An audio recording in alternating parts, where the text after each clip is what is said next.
पंजाब में रेत के दाम पिछले 6 महीनों में डबल से ज्यादा हो गए हैं, जिस कारण जो कंस्ट्रक्शन का कारोबार है बुरी तरह से प्रभावित हो रहा है। हमारे साथ जो रेत का होलसेल पर कारोबार करते हैं वो दुकानदार हमारे साथ मौजूद हैं अमृतसर में। तो सर, क्या नाम है आपका? हरजीत भलवान। हरजीत जी, सबसे पहले जो रेत के दाम की बात की जाए तो पिछले 6 महीनों में कितना इजाफा हुआ है रेत के दामों में? आज से 5-6 महीने पहला 2200 रुपया रेट था, आज का रेट 6000 है। 2200 प्रति सैकड़ा था? प्रति सैकड़ा। जितना हम एक सैकड़ा बेच देते हैं ट्राली में या 2 सैकड़े बेचते हैं, उसका आज 6000, पहला 7000 हो गया था, पर आज का वो जो रेट कम हुआ है जैसे बढ़ गया 7000 से अब 6000। उसका भी ये कारण है कि लोग देखते हैं कि कल खुल जाएगी या हफ्ते तक खुल जाएगी, आस लेके फिर जब हाई कोर्ट में आर्डर आ गए कि नहीं ये खुलनी नहीं, अभी पता नहीं साल लगेगा कि 6 महीने, फिर लोगों ने काम ही बंद कर लिए।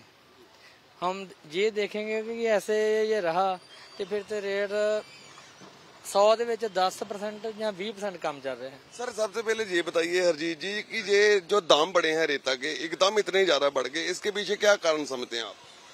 इसके कारण ये है कि जो सरकार आई है हमारी, उन्होंने तो चाहा कि हम बढ़िया करेंगे, पर बढ़िया वाला काम नहीं, मुश्किल है।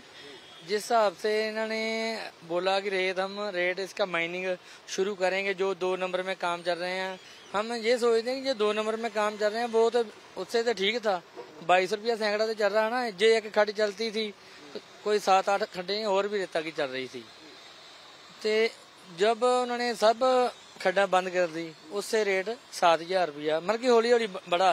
2500 तो बाद 3000 हो गया, फिर एकदम 4000। जैसे जैसे इन्होंने माइनिंग की, पुलिस ने पर्चे करने शुरू कर दिए, जो कोई ट्राली वाला कोई गाड़ी वाला, उससे पर्चे शुरू हुए, मतलब कि आनी शुरू, मतलब कि घट आने लग पई।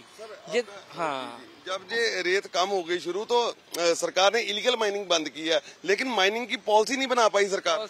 पॉलिसी नहीं इनसे बनी।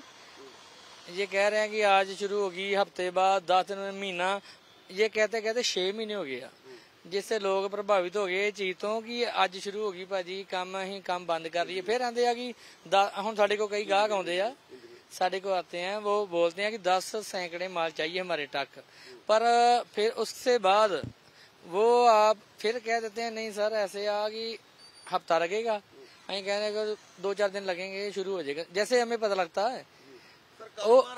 इसका अगर जो रेट बढ़ा है, इतना रेट डबल से भी 3 गुना ज्यादा रेट बढ़ गए हैं, तो सर कारोबार कितना रह गया है? कारोबार ऐसे है कि हमारे जो लेबर वाले भी काम कर रहे हैं ना, हमारे ट्रक, हमारे मतलब कि पठानकोट क्रैश सारे बंद है, हिमाचल और जम्मू 2 मतलब कि उधरली साइड चल रही है।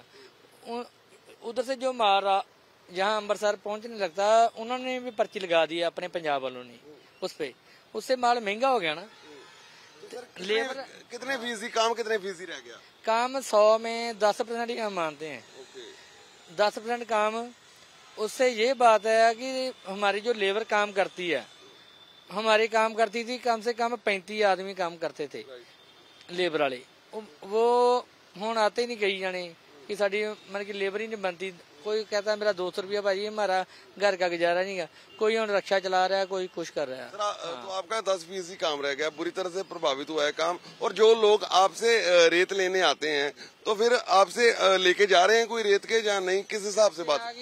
100 में जो गाहक हमारे आता है ना, जैसे 50% ही गाहक आ जाता है, फोन आते, ज्यादा तो फोन ही आते हैं हमें। गाहक यहाँ से उन्हें पता कि माल पैसे जो रेट है हमारा 7000 रुपया सैकड़े, फिर अब 2-4 दिन में रेट कम हुआ है। इसी कारण ये है कि हाई कोर्ट में जो केस लगा हुआ है इसका, उन्होंने पहला विश्वास ही कि सरकार कह रही है कि नहीं अब शुरू करेंगे, भगवंत मान कई दस और भी कई बोलते थे कि रेता शुरू हो जाएगी, पर उन्होंने सब ने सोच लिया ये तो ऐसे ही बात करी जा रहे हैं। ये हाई कोर्ट में रेता उन्होंने केस लगा हुआ है इसका। आर्मी वाले ने जो जहाँ से रेता आती ना, बरीक रेता जो रावी दरिया के, उसके पास आर्मी वाले ने केस लगाया है। कोर्ट केस में हाई कोर्ट में देखो महीना लगता है, 2 महीने लगते हैं, 3 महीने, जिसके कारण ये रेता का रेट बढ़ेगा। तो जो काम के हालात हैं इसका बढ़ने का तो चलो काम है, पर काम लोगों ने बंद कर दिए हैं। 100% अपने गाहक हमें रेट पूछते हैं, कोई 50% हमारे 10 जाने का फोन आ जाए 20 दिन, वो यही पूछते हैं भाई ये ਜਿਹੜਾ रेट आ ये ਤੁਹਾਡਾ रेट किस दिन शुरू होगा क्रैशर।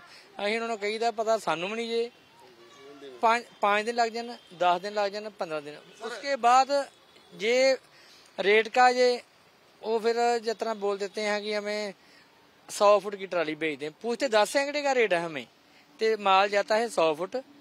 हाँ, आम लोगों के बस की बात नहीं रही फिर। नहीं, जो गरीब आदमी है जहाँ थोड़ा जा जो वो काम कर रहे हैं, जिनका काम बड़े लोग हैं जहाँ जिनका फंसा हुआ काम। सर वैसे जी हरजीत जी रेत आ कहाँ से रही है? अगर पंजाब में बंद हुई है तो कहाँ से आ रही है? हिमाचल से और पठानकोट और उधर जे.एंड.के बोल रहे थे, लखनऊ, जिस तरह कोई भी जम्मू। तो ये माल भी जो हमारा ब्लैक था, पंजाब में जो क्रैशर थे ना, जो भी रेता आती थी उसका रंग था काला ब्लैक, ये रंग भी पूरा वा, इसके में मिट्टी भी आती है। पर उन सिस्टम में आ गई, उन गाहक को ये बरतनी पड़ती है जो काम कर रहे हैं। जो नवा गाहक जो कोई वो काम उसने बंद कर दिया है। तो बिल्कुल अमृतसर की अगर बात की जाए पूरे पंजाब में, तो पिछले 6 महीनों में 3 गुना के करीब रेट बढ़ गए हैं। जिस तरह से जो कारोबार रेत का कारोबार करने वाले बता रहे हैं कि इनका 10% काम जो है वो रह गया है। बुरी तरह से कारोबार जो है प्रभावित हुआ है।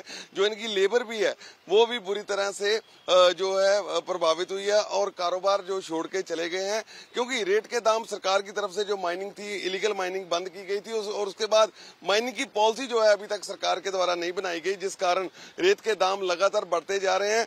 2200 से 2500 हुआ, फिर 3000, 4000 करते करते एक बार 7000 तक भी रेट चला गया था। लेकिन अभी कुछ दाम कम हुए और पंजाब में जो फिलहाल रेत है वो जम्मू कश्मीर और हिमाचल से आ रही है। लेकिन आने वाले दिनों में पंजाब के लोगों को फिलहाल राहत मिलने की जो आसार कम ही है, क्योंकि सरकार द्वारा अभी तक इसके लिए ठोस कदम नहीं उठाए गए। Gagandeep Sharma, ABP news, Amritsar.